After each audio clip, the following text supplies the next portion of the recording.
A common prompt in career searches, dating apps, social searches is fun facts about me.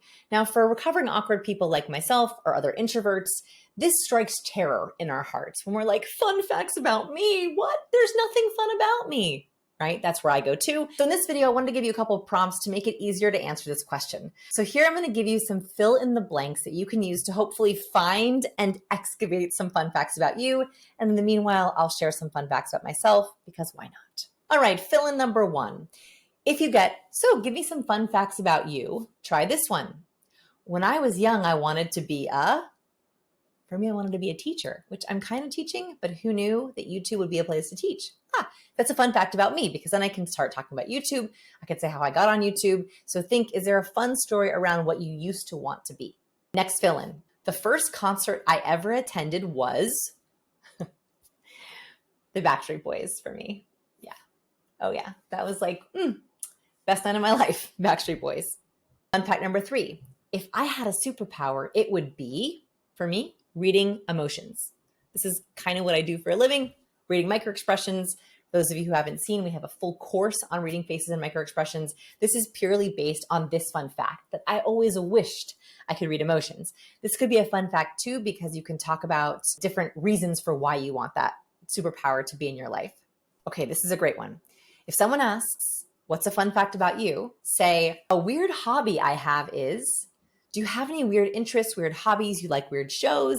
A weird hobby I have is reading prepper books. I love to read like end of the world books and gather camping supplies. I've like stockpiled 15 different camping stoves. My family's like, please stop. 5th, most people don't know that. For me, I grew up with 6 dogs. Fun one. My biggest celebrity crush is, obviously for me, Ryan Reynolds. Love him. 7, this is a story question. So if someone asks, what's a fun fact about you? Tell them how you got your name. The story behind how I got my name, mine's kind of fun. So my name's Vanessa, for those who don't know me.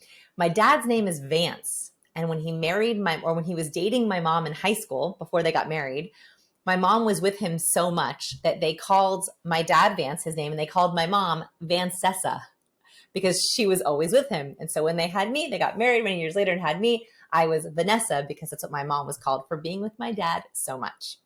Interesting story, right? Great fun fact. 8, in a zombie apocalypse, I would be most useful for, by the way, I've used this fun fact and people always think it's the best answer to the fun fact one. So how would you be most useful in a zombie apocalypse? For me, absolutely nothing. I would get eaten first. 9, my secret talent is, do you have a cool talent? This is the best fun fact. And they can be really small. Like I can make a clover with my tongue. Or a burrito. Lastly, I once won a prize for, weirdest prize I've ever gotten is I entered a dance competition on a cruise ship with my husband and we won. 2nd place, but basically won. The most important thing here is to pre-think of some of these fun facts. So if you're asked what's a fun fact about you during a networking event or icebreaker or when you're chatting with someone, you have a good answer to this. So think of all 10 of these prompts and tell me what's a fun fact about you below. This can be your go-to answer. The first thing is that you do not have to be an extrovert to be likable. Most people feel like they have to be the bubbly life of the party to be liked. And that is absolutely not true. In fact, when we try to pretend to be an extrovert, for my introverts and ambiverts out there, I'm somewhere in between an introvert and extrovert. I'm called an ambivert. For those of you, when you try to fake it to be an extrovert, it is exhausting. It drains you of likability and actually makes you more inauthentic. So for my extroverts watching, I'm going to give you some secret level tips. But for my ambiverts and for my introverts, I have some tips that will make you feel like yourself, that will play to your social strengths. You do not have to fake it till you make it. And that is my next myth. You do not have to fake it till you make it to be likable. You don't have to pretend to like people. You don't have to pretend to be something you're not to be likable. And if you've been trying this, it is not your fault. I think we've been taught that we have to fake smile, right? Just fake smile and that will make you more likable. I want to teach you some different ways, some more authentic ways to increase your likability. Here is my big idea. Here is my big idea for this entire session. Your desire to be liked is actually the reason you are successful. In fact, the more you want to be liked, the more likely it is you will be successful. People who are highly successful value their likability. They know that to get things done, to be respected, to earn their worth, they have to be liked. Likability is a professional job skill. And I have a great case study here from Oprah herself. So Oprah has interviewed thousands and thousands of successful people, from politicians to world leaders to celebrities. She's seen it all. Someone asked her in an interview, I loved this question.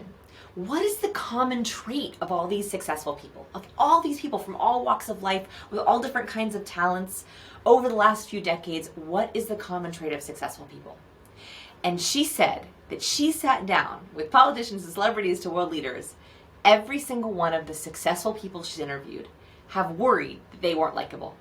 Every single one, every successful person she's interviewed worried, did you like it? Do you like me? That after interviews with the most successful world leaders, they turn to her and they say, did you like it? Do you like me? Are you going to have me back? She said, from George W. Bush to Barack Obama, both worried that they weren't likable. Even the queen of confidence herself did a twerking lesson with Oprah, and after the twerking lesson, turned to Oprah and, as Oprah recalled, said, did you like it? Did I do okay? What does this mean for us? It means that highly successful people value their likability and constantly work on it.